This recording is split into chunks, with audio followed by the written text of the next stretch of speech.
Meghalaya Chief Minister Conrad K. Sangma inaugurated Phase 3 of the Talent Identification Programme and Phase 2 of the Elite Pathway Programme today at Nehu campus in a bid to bolster youth sports development in the state in the presence of Chief Secretary D.P. Walang, Director of Sports and Youth Affairs Isawanda Lalu and renowned Bollywood actor John Abraham.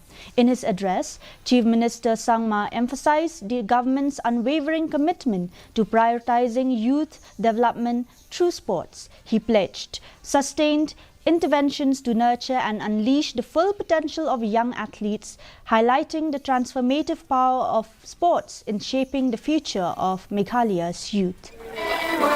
It was this government that introduced the sports awards and was felicitating and rewarding the medalists in the state games or with the national games or any other national competition that is there.